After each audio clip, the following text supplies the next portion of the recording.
मेरे प्यारे विद्यार्थियों, अब तक आप लोगों ने पहले दूसरे पाठ का विस्तार से अध्ययन कर लिया है। पहले पाठ में पढ़ाए गए प्रश्नों को समझ भी चुके होंगे, उसकी परिभाषाओं को समझ चुके होंगे, अभ्यास कार्य को भी आप कर लिए होंगे। आज हम तीसरे पाठ का नाम है शब्द विचार। इस तीसरे पाठ की चर्चा करेंगे, इसके अभ्यास कार्य की और इसकी परिभाषाओं की। आशा करता हूँ कि आप लोग पहला और दूसरा जो दोनों पाठ पढ़ाया गया था उसका एक अलग से वीडियो बना करके मैंने जो परिभाषाएं आपको नोटबुक में लिखनी है और जिस अभ्यास कार्य को टेक्स्ट बुक में करना है वो सब कुछ मैंने वीडियो में स्पष्ट कर दिया था। परिभाषाओं को बता दिया था, किस पेज नंबर पर दिया हुआ है, कहाँ दिया हुआ है, सब बता दिया था मैंने। अभ्यास कार्य करने के लिए बोर्ड पे मैंने करवा भी दिया था। आप लोग कर भी चुके होंगे, अच्छे विद्यार्थी हैं। आज हम तीसरे पाठ के बारे में चर्चा करेंगे। पाठ है शब्द विचार। इस पाठ को हम विस्तार से पढ़ चुके हैं, जिसमें शब्द के भेद, शब्द की परिभाषा, शब्द और पद में अंतर, शब्दों का वर्गीकरण कितने प्रकार से किया जाता है, रचना के आधार पर, उत्पत्ति के आधार पर, प्रयोग के आधार पर, अर्थ के आधार पर, अलग अलग तरीके से पूरे शब्दों का इतिहास आपने समझा। तत्सम शब्द, तद्भव शब्द, देशज शब्द, विदेशी शब्द, ऋण शब्द, यौगिक शब्द, योग ऋण, जितने भी भेद हैं सबका मैंने विस्तार से परिचय दिया था। आज की कक्षा में हम इस पाठ के महत्वपूर्ण परिभाषाओं को और इस पाठ के कुछ महत्वपूर्ण अभ्यास कार्य को करवाएंगे। आप इन परिभाषाओं को अपने नोटबुक में लिखेंगे और जो अभ्यास कार्य दिया हुआ है इसे अपनी प्रैक्टिस बुक या अपने टेक्स्ट बुक में इसे हल करेंगे। सबसे पहले है शब्द किसे कहते हैं। आप जानते होंगे, खुद से सोचिए, शब्द किसे कहते हैं। वर्णों के सार्थक समूह को शब्द कहते हैं। वर्णों के सार्थक समूह को शब्द कहते हैं। अगर आप अपनी पुस्तक में उत्तर खोजना चाहें तो पेज नंबर 25 पहला प्रश्न जहां दिया हुआ है उसी के ऊपर अब तक हमने सीखा, एक ब्रैकेट्स में लिखा हुआ है, अब तक हमने सीखा, उसमें सबसे ऊपर लिखा हुआ है कि वर्णों के सार्थक समूह को शब्द कहते हैं। बहुत छोटी परिभाषा है, इसे आप अपनी नोटबुक में लिखेंगे। दूसरा है शब्द और पद में क्या अंतर है। आप जानते हैं कि शब्द क्या है, वर्णों के सार्थक समूह को शब्द कहते हैं और यही शब्द जब वाक्य में प्रयोग किया जाता है, यही शब्द जब वाक्य में प्रयोग किया जाता है तो शब्द नहीं पद कहलाता है। पेज नंबर 21, पेज नंबर 21 पे आप इसको देख सकते हैं। यहाँ लिखा हुआ है कि वर्णों का सार्थक समूह शब्द कहलाता है और जब वह शब्द व्याकरण के नियमों में बंध जाता है तो वह पद कहलाता है। अर्थात वाक्य में आने के बाद शब्द शब्द नहीं रहता, वो कोई ना कोई पद धारण कर लेता है। ये पेज नंबर 21 पे सबसे अंतिम पैराग्राफ में लिखा हुआ है, शब्द और पद में अंतर वहाँ दिया हुआ है। फिर है अगला प्रश्न, तत्सम और तद्भव शब्द में अंतर स्पष्ट कीजिए। तत्सम शब्द और तद्भव, पेज नंबर 22 पर दूसरा पैराग्राफ है। तत्सम शब्द जिन संस्कृत शब्दों का ज्यों का त्यों, जैसे संस्कृत में थे वैसे हिंदी में, जिन संस्कृत शब्दों का ज्यों का त्यों हिंदी में प्रयोग किया जाता है उन्हें हम तत्सम शब्द कहते हैं। इतना लिखना आप। और फिर तद्भव शब्द, जो शब्द संस्कृत से हिंदी में आए हैं पर भाषा के विकास के साथ जिनके शब्दों का रूप बदल गया है उन्हें तद्भव शब्द कहते हैं। अंतर हो गया, तत्सम शब्द लिख देंगे और तद्भव शब्द लिख देंगे।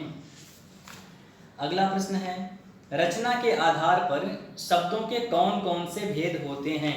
तो पेज नंबर 23 सबसे नीचे सबसे अंतिम लाइन, रचना के आधार पर शब्द के 3 भेद होते हैं, ऋण शब्द, यौगिक शब्द और योग ऋण शब्द। इसी प्रश्न में आगे और लिखा हुआ है कि रचना के आधार पर शब्दों के कौन कौन से भेद होते हैं, 2 उदाहरण लिखिए। तो पेज नंबर 24 आगे इसमें ऋण शब्द के उदाहरण, रात, सुबह, शाम, हाथ, पुस्तक, चौक, जो भी मूल शब्द हैं वो सभी ऋण शब्द हैं। उसके बाद यौगिक शब्द के उदाहरण, 2 शब्दों को जोड़ करके बनाया गया, योग करके बनाया गया शब्द यौगिक शब्द होता है। दूतावास, सद्गुण, दिनेश, देशभक्ति, सूर्योदय, बहुत से उदाहरण दिए हुए हैं, आप इसे लिख सकते हैं। फिर है योग ऋण शब्द के उदाहरण। हिमालय, पर्वत, हिमालय ये पर्वत विशेष के अर्थ में आता है, इसलिए हिमालय शब्द योग ऋण है। पंकज, गिरिधर, दशानन, लंबोदर, जो भी शब्द ऐसे हैं जो योग होने के बाद किसी विशेष अर्थ में प्रयोग किए जाएं, खास करके जो बहुव्रीहि समास होता है वो सब के सब योग ऋण शब्द कहलाते हैं। नीलकंठ है। अगला प्रश्न है विकारी तथा अविकारी शब्दों में अंतर स्पष्ट कीजिए। Page number 25। यहाँ पर दूसरा पैराग्राफ है, विकारी शब्द और अविकारी शब्दों में क्या अंतर है। जिन शब्दों का रूप लिंग, वचन, कारक अथवा काल के कारण परिवर्तित हो जाता है उन्हें हम विकारी शब्द कहते हैं, और जिन शब्दों का रूप कभी नहीं बदलता, जो सदा एक समान रहते हैं, उन्हें अविकारी शब्द कहते हैं। तो आपकी पुस्तक में कहाँ पर दिया हुआ है यह मैंने बता दिया, आप अंडरलाइन कर लें पहले, उसके बाद अपनी नोटबुक में उसे लिखने की कोशिश करें। अब आते हैं अभ्यास कार्य में। अभ्यास कार्य करते समय आप वीडियो देखते रहें और साथ में अभ्यास कार्य भी करते रहें। नीचे लिखे शब्दों का भेद पहचान करके सही उत्तर पर निशान लगाइए। नृत्य, नृत्य कैसा शब्द है, तत्सम या तद्भव, सोच के बताइए। नृत्य तत्सम शब्द है, इसका तद्भव होता है नाच। तो नृत्य आप निशान किस पे लगाएंगे, नृत्य पर। नृत्य क्या है, तत्सम है और इसका तद्भव बनेगा नाच। उसी तरह से राजकुमार कौन सा शब्द है, रूढ़, यौगिक, योग रूढ़। राजकुमार यौगिक शब्द है क्योंकि दो शब्दों को मिला करके बनाया गया है, राज और कुमार, राजा का कुमार, राजा का बेटा। कॉलेज कैसा शब्द है, अंग्रेजी, उर्दू, हिंदी। कॉलेज अंग्रेजी का शब्द है तो आप अंग्रेजी पर टिक करेंगे। सौ तत्सम तद्भव कैसा शब्द है, तद्भव, इसका तत्सम होता है सत। सत जो है तत्सम है और सौ जो है वो तद्भव है, तो आप इसमें सौ वाला जो है उसमें तद्भव पे टिक करेंगे। लुटिया देशी या विदेशी, लुटिया एक देशी शब्द है, आप देशी पर टिक करेंगे। लड़का विकारी है या अविकारी, लड़का शब्द विकारी शब्द है क्योंकि इसमें परिवर्तन हो सकता है। पगड़ी देशी या विदेशी, पगड़ी देशी शब्द है। वाय सार्थक है या निरर्थक, तो वाय शब्द जो है वो निरर्थक है। चाय वाय, तो चाय सार्थक है और वाय क्या है, निरर्थक है। वृक्ष, वृक्ष जो है वो ऋण शब्द है, वृक्ष एक ऋण शब्द है, ये मूल शब्द भी कहते हैं इसे। ट्रेन, ट्रेन अंग्रेजी का शब्द है तो आप अंग्रेजी पर ट्रिक करेंगे। तो दिया था कि नीचे लिखे शब्दों का भेद पहचान करके सही उत्तर पर निशान लगाइए। सही उत्तर मैंने बतला दिया, आप अपने अभ्यास पुस्तिका में, अपनी टेक्स्ट बुक में सही पर सही निशान लगाना। इसके बाद नीचे लिखे शब्दों के तद्भव रूप लिखिए। इसमें सबसे पहले ही मिसप्रिंट हुआ है पुस्तक में, आप में है कि नहीं पता, हमारे में क्या किया है कि नीचे लिखे शब्दों के तद्भव रूप लिखिए और लिखा है रात। रात का तद्भव क्या होगा, रात तो पहले से ही तद्भव है। हाँ, तो इसको आप अगर दिया भी होगा तो स्वीकार न करेंगे। ये पहला वाला जो है वो मिसप्रिंट है। तत्सम शब्द होता है रात्रि और इसका तद्भव होगा रात। फिर है आम्र, आम्र का तद्भव, आम्र एक तत्सम शब्द है, उसका तद्भव होगा आम। ओष्ठ, ओष्ठ इसका तद्भव होगा होंठ। फिर है मस्तक, मस्तक का तद्भव होगा माथा। फिर स्वर्ण, स्वर्ण एक तत्सम शब्द है, स्वर्ण का तद्भव सोना।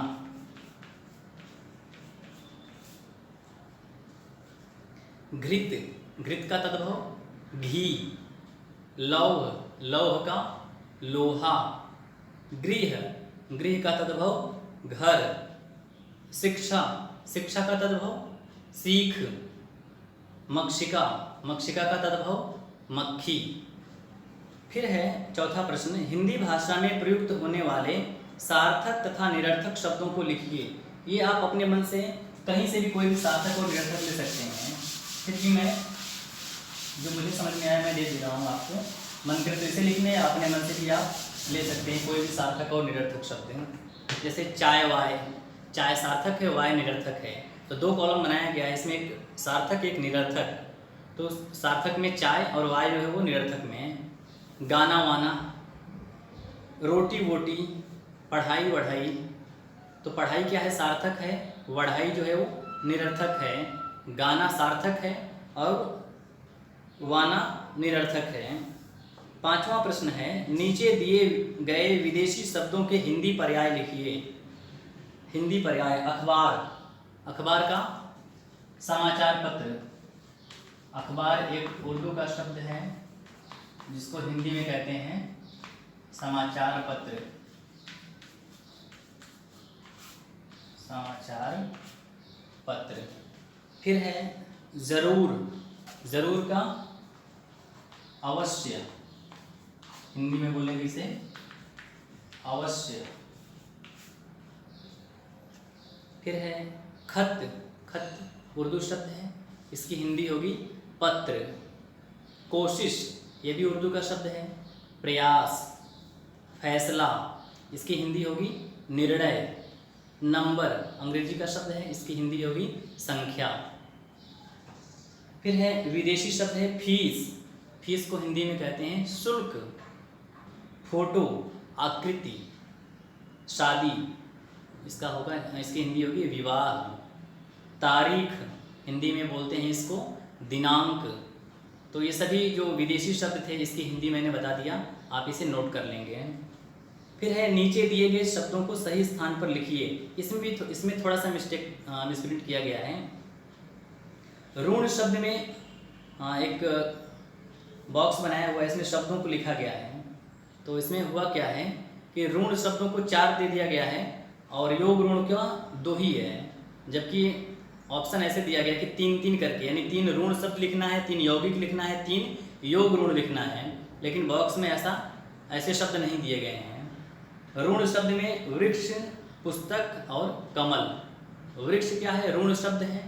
पुस्तक ऋण शब्द है और कमल भी ऋण शब्द है। यौगिक में रेलगाड़ी, रेल और गाड़ी 2 शब्दों को मिला के बनाया गया। देशभक्ति, देश और भक्ति। भोजनालय, भोजन और आलय। योग ऋण में दशानन और नीलकंठ, केवल यही 2 लिखना है। एक शब्द बच रहा है पानी और एक कॉलम भी बच रहा है योग ऋण में। तो पानी कभी योग ऋण नहीं हो सकता, पानी ऋण शब्द है। ये इसमें मिस्टेक है, मिसप्रिंट है। आपकी पुस्तक में न जाने क्या है, लेकिन यहाँ पर ऐसा ही है। नीचे दिए अंग्रेजी, अरबी, फारसी तथा पुर्तगाली मूल के 4-4 शब्दों को लिखिए। पीछे पूरी सूची दी हुई है, लगभग 20-20, 25-25 शब्द दिए हुए हैं, उर्दू के, अंग्रेजी के, फारसी के, अलग अलग भाषाओं के।